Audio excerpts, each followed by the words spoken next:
In this video, we'll explore why the term narcissistic abuse syndrome is a misconception. Before we start, I would like to ask you to take a moment to like this video and subscribe to our channel. It's completely free, and it greatly contributes to our ability to reach a wider audience, allowing us to spread awareness and share valuable insights with more people. Your support makes a difference.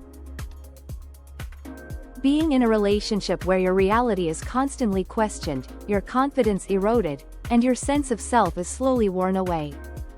For many, this is the devastating impact of narcissistic abuse, a form of psychological manipulation that leaves survivors grappling with deep emotional scars. Terms like narcissistic abuse syndrome have emerged to describe this experience, capturing the widespread pain and confusion that follows such abuse. Yet, despite its popularity, the term doesn't reflect how clinical psychology understands and treats this form of trauma. The term narcissistic abuse syndrome has been circulating in pop psychology for years, providing validation to those who felt broken, manipulated, and deeply hurt by the abuse. Survivors of narcissistic relationships, be it with a partner, family member, or friend, often come away from these experiences feeling like they've lost a piece of themselves. However, while many may use the term syndrome to describe this experience, the clinical community takes a different approach. Rather than being seen as a distinct syndrome, narcissistic abuse is understood as a type of trauma, often fitting within complex post-traumatic stress disorder. Let's unpack why clinicians view narcissistic abuse as trauma, not as a syndrome. Narcissistic abuse involves emotional manipulation, gaslighting, devaluation, and a complete erosion of boundaries. Individuals with narcissistic tendencies or narcissistic personality disorder often seek to control and diminish others to feed their egos.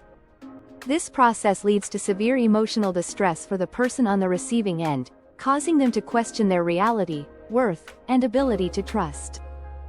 In a relationship with a narcissist, a person may experience gaslighting. The abuser makes them doubt their perceptions. Intermittent reinforcement. Occasional love bombing or attention, followed by periods of cruelty or indifference. Devaluation. Demeaning comments, criticism, or rejection after initial admiration. Isolation. The narcissist tries to distance the victim from friends, family, and other sources of support.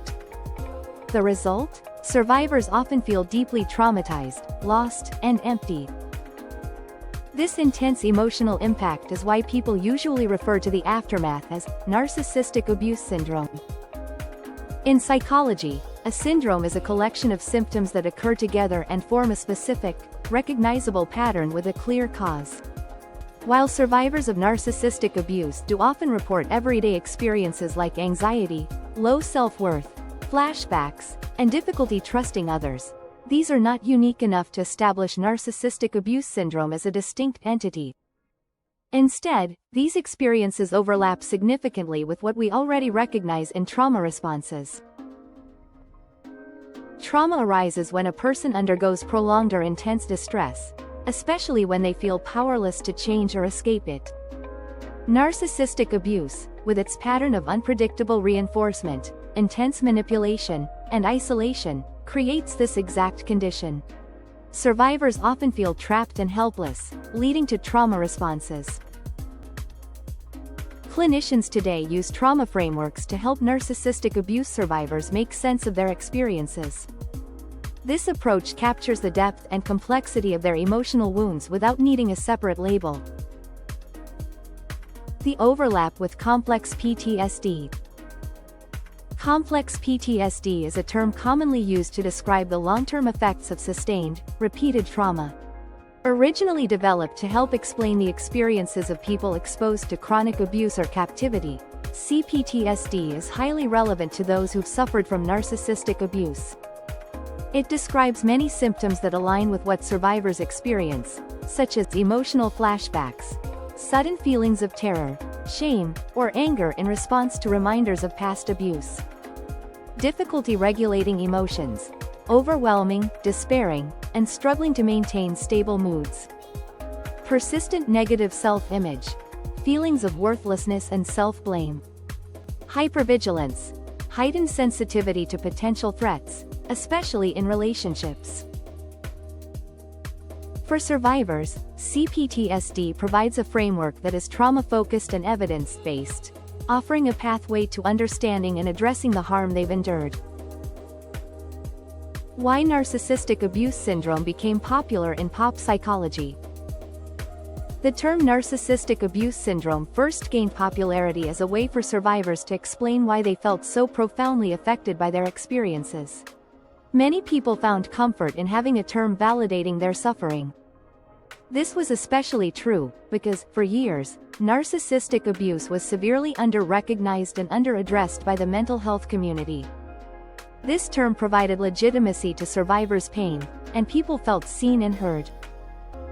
However, popular psychology terms don't always translate well to clinical practice. Just as toxic relationship isn't a clinical diagnosis but rather a descriptive term, narcissistic abuse syndrome serves as a way to describe a cluster of trauma responses. Clinicians focus on treating the effects of abuse, not creating new labels that might oversimplify the vast array of experiences. Seeing narcissistic abuse through the lens of trauma offers a powerful perspective. Instead of focusing on the abuser's personality traits, clinicians can focus on the survivor's healing and growth. When survivors see their experiences as trauma, they can apply proven trauma healing practices like trauma-informed therapy, which includes EMDR and CBT, and somatic therapy. Trauma-focused therapy also encourages survivors to reconnect with safe, supportive people, undoing the isolation they may have experienced. Survivors learn to cultivate compassion for themselves, recognizing that their responses were shaped by the abusive environment they endured. Trauma-informed care emphasizes helping survivors regain control over their lives, set boundaries, and develop resilience. While narcissistic abuse syndrome might resonate with many survivors, understanding these experiences through the lens of trauma offers a more validated, nuanced, and treatment-focused approach. By focusing on trauma, the clinical community affirms that survivors' experiences are valid, treatable, and deeply impactful, without needing a separate label. In short, by framing narcissistic abuse as trauma, survivors can better access support that's well-researched, empathetic, and empowering. This approach doesn't invalidate the distinct pain of narcissistic abuse but rather affirms that survivors deserve a recovery process grounded in proven trauma therapies. What is the conclusion?